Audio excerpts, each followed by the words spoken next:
2024 Topps Pro debut is officially 6 days away, for now at least. Now, we always know there's some complications, but let's just assume it comes out next Friday, right?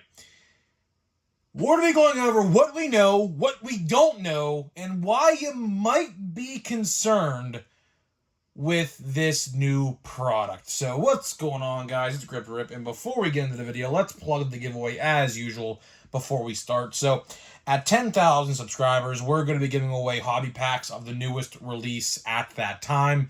All you got to do is be subscribed, like this video, turn on the post notifications for all the content on the channel, and last but not least, leave a comment in the comment section of this video and countless other videos, so that way I can see your comment on what has been your favorite moment so far this baseball season. And I will pick the winner once we hit the coveted and the goal of 2024 10,000 subscribers. So there is that. So let's not waste any more time and get into it. So the first thing I do want to talk about, which I feel like is a saga at this point with Donruss Baseball. I still can't find it. New restocks. I see new restocks a bunch throughout the week. And it's either like it's not there or it's sold out. I really don't know what to think of the situation. But I'm going to another Walmart and Target today, and hopefully I find it, because I would really, really, really like to open a blaster or maybe a monster of this product before next week. Of course, like I did say, as of now, Pro Debut is slated for next Friday still. So I would like to open a blaster of the product, and hopefully I can find one. I really don't want to buy one online, because at this point it would be like 3 days until the Pro Debut came out. So and the way people handle cards, like via shipping and things like that, not the best. Target one time, and Walmart for that matter. I bought a box of Bowman, actually. That box right here, actually, I think it was. And on the other side of that box, it's completely destroyed. So I don't know, but we'll have to wait and see. But either way, let's talk Pro Debut, right? A lot of you guys may not even remember that Pro Debut was even slated for next Friday. Honestly, I don't blame you. I don't blame you in the absolute slightest, because you want to know why? Topps has done literally nothing, absolutely nothing, zero, to promote this product at all, except reveal the cover athlete of this product, which was like a month and a half to 2 months ago at this point. Other than that, they haven't said a damn thing. Nothing about Pro Debut. So that's why I do say, for now, because is this product even going to come out 6 days from now, next Friday, the 23rd of August? Honestly, I don't know. Honestly, I really don't know. Because we'll talk about this a lot in this video. Odds. Where are they? Nowhere to be seen. Checklist. Everyone's been asking me about the checklist. Yo, Grip and Rip, where's the checklist? Guess what? It's not out yet. So the fact that we ain't got these things potentially a week or so before the product doesn't really bode too well, to be honest. But we will play a little bit of devil's advocate here. I'm going to make this video with the assumption that it does come out on Friday because I haven't heard anything other than that. So we're just going to keep on running with it. And if it changes, we'll talk about it. But, if not, then hopefully not, because I would love to open some new 2024 Topps products so I can actually review them for you guys. So let's start out with how this video came about, right? I like to schedule my videos accordingly. I like to, schedule and pre-record videos ahead of time in certain situations.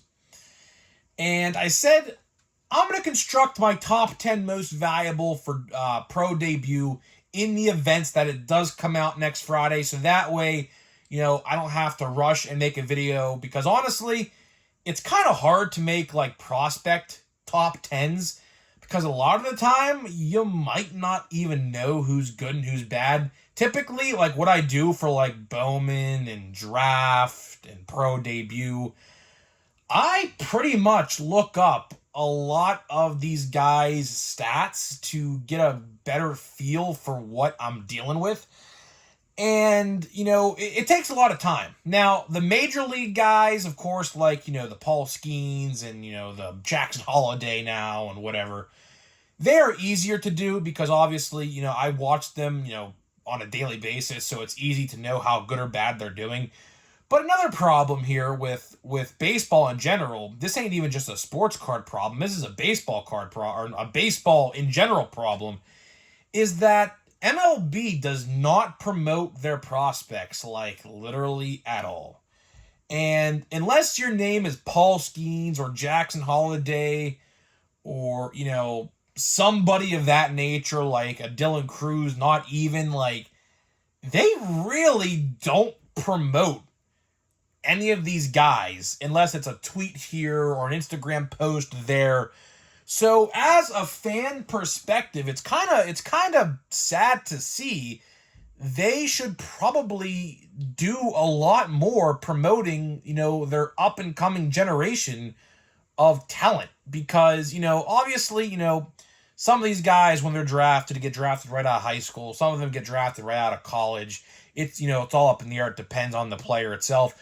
But you don't hear about them. They get drafted, and then you don't hear about them for like years and years and years, unless you're Paul Skeens, who gets called up in less than a year. But that's not normal. The average time of a minor league prospect is about 3 to 4 years.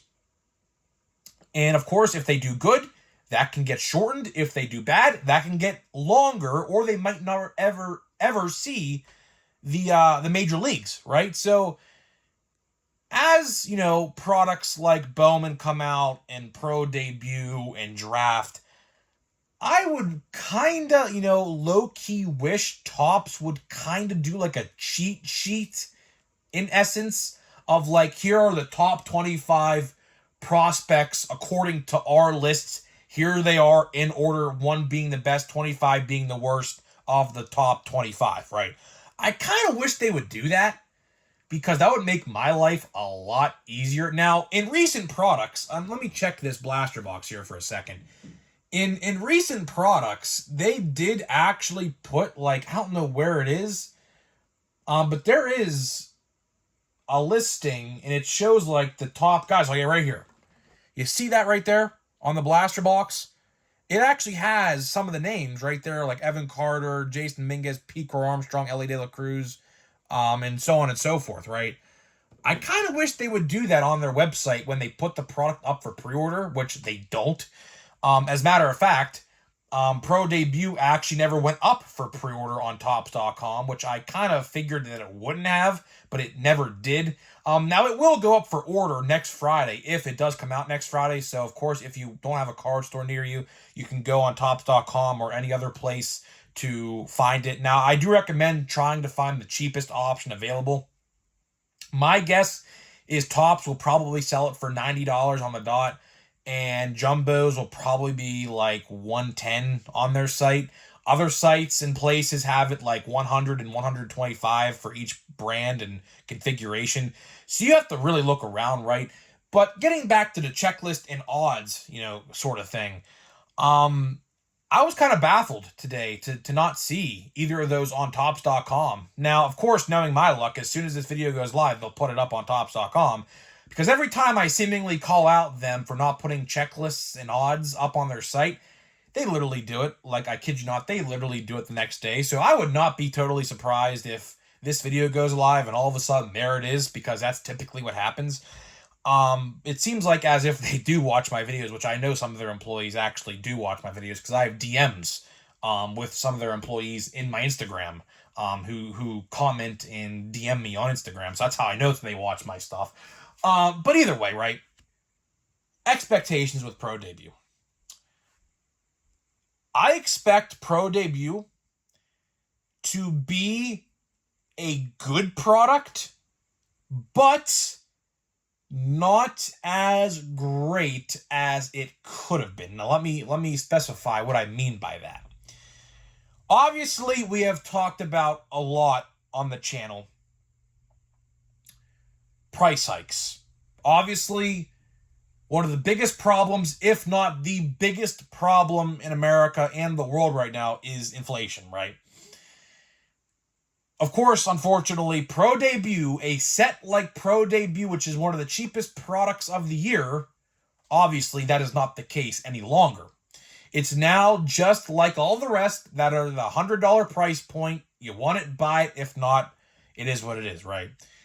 And I do think with pricing it at $100 or $90 or whatever they're going to price it at, depending on your card store and where you buy it, obviously, I do think it's still going to be a decent buy, but not as great as it could be. Obviously, I would assume Paul Skeens has autographs in here. I'm going to take a guess and say he does. Same with Jackson Holiday. I assume he does as well. Those are probably the number 1 and number 2 best you could probably find in this checklist.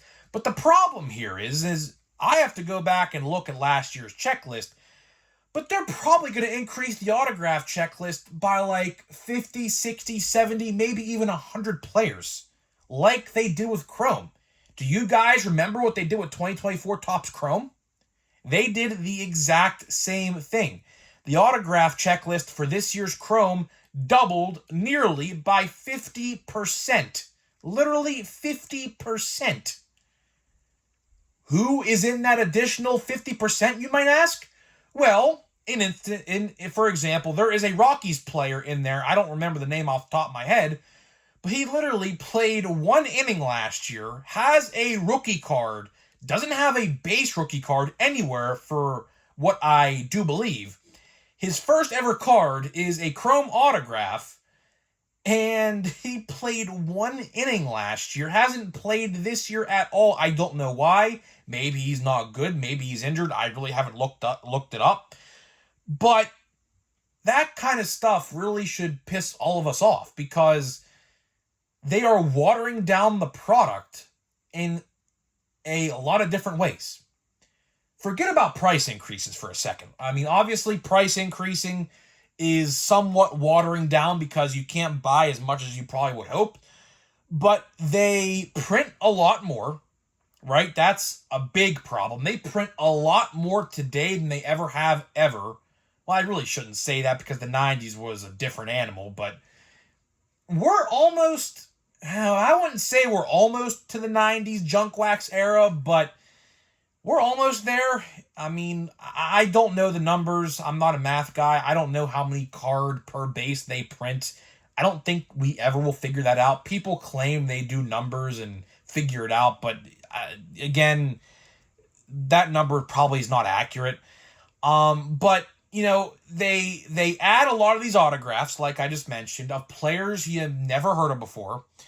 Meanwhile, what they also do, and they don't tell you this, is they have the top guys like Paul Skeens, Jackson Holiday, so on and so forth. They sign less than an average minor league scrub you never heard of before. Why is that, you may ask?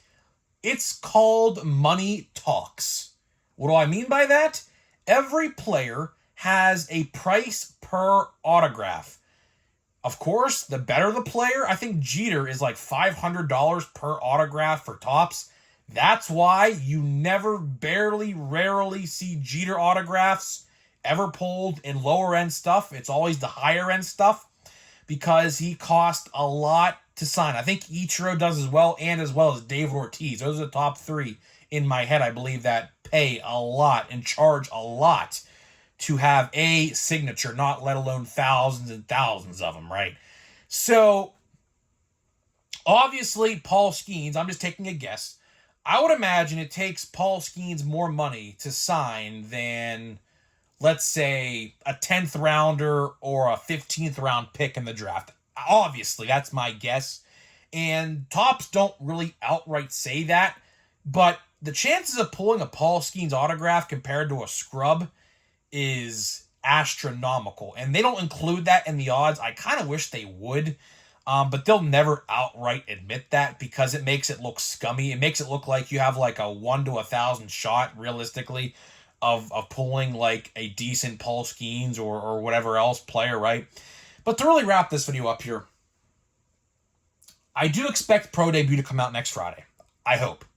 As far as I know and what I have heard, that is the case. Now, again, they delayed it last minute last time, and who knows, they might do it again this time. I hope they don't, because we have to get back on track with these releases. We have to absolutely start pumping out these releases one after the other. We have less than 50 games left in the MLB season, and we still have over 50% of the product still yet to be released. That is a huge problem. That is an absolutely huge problem that they need to fix next year. They need to have a timely release schedule. You should be able to pinpoint, oh yeah, July, Stadium Club and Chrome come out in July. Oh yeah, August, this is the month that Allen and Ginter and Archives and some years, Plain Jane also released in the month of August. They should be doing that. They got to give collectors a reason to check back on the calendars to see what is coming out on a month-by-month basis. Hopefully they do that. And I'll wrap up the video by saying this. Topps, I always say this. If you want me to work for you, I will literally work for you for free to get this shit figured out. I will literally, you know what? I'll probably ask for, if I had to have a realistic payment, if it's possible to pay me in a case of a new product every time you do one, so maybe I can give some boxes away to some subscribers and open some for myself, I think that would be reasonable. That would be a nice way to saying thank you for fixing our problems. I'm telling you, I would fix their problems easily in 3 months. Release schedule, pricing, and this ain't really their problem, but kind of is as well, restocks at retail stores. If I could fix those 3 things, I'm telling you, Topps would be making money hand over fist, I promise you. But again, I've never gotten a DM from them, so I can't help them if they don't want to be helped. That's the moral of the story. But either way, hopefully one day that happens. I would love to help them. I would love to get them back on track, but I guess they are content with the way they are doing things, and it's funny because collectors are not. So, oh yeah, and I'd fix quality control as well, so that's another big problem of mine I have. But either way, that's all I got for you. So before we open a pack of baseball cards here, let me tell you about today's sponsor of the video. So this video today is sponsored by SeatGeek. SeatGeek is the official ticket market of Major League Baseball. There is still time to have fun this baseball season. Of course, like I said, baseball season is wrapping up, but my code is still active. So click the link down below. Download the app today. Use my promo code GRIPANDRIP. That is promo code GRIPANDRIP at checkout to save $20 off of your first purchase. So big thank you to SeatGeek for sponsoring my videos. And like I just did say there, I had someone ask me this as well the other day. They asked if my code is only valid in baseball season, and the answer to that question is no. My code works all year round for any product or any ticket available. So if you want to go to a football game or hockey's coming up, basketball, felt like it just ended, but it's coming back up again sooner rather than later, right? Whatever concert or whatever, my code works. My code works for literally everything. So have fun, use my code, save some money, and let me know if you use it. I'll give you a shout out in a future video. So let's just roll through these real quick. Spencer Strider. You never really see Spencer Strider with a full beard, but that might be one of the only cards you might see that in. I don't really expect anything good in here. I mean, that was probably the best card we were going to pull. A Zokar. Does he even play no more? I don't even know. Drury and George Kirby. So, yeah, I mean, meh. Like I always say, I'm probably not buying Plain Jane. Hey, Tops. Suggestion for Plain Jane for 2025. It's probably too late for this year. How about we do guaranteed autographs in every Plain Jane hobby box, huh? How about that? Wouldn't that make the product a lot better? I think it would. But again, I can't help Tops if they don't want to help themselves. What am I to say? So either way, guys, I'm getting out of here. Let me know what you think, and I'll see you guys in the next one.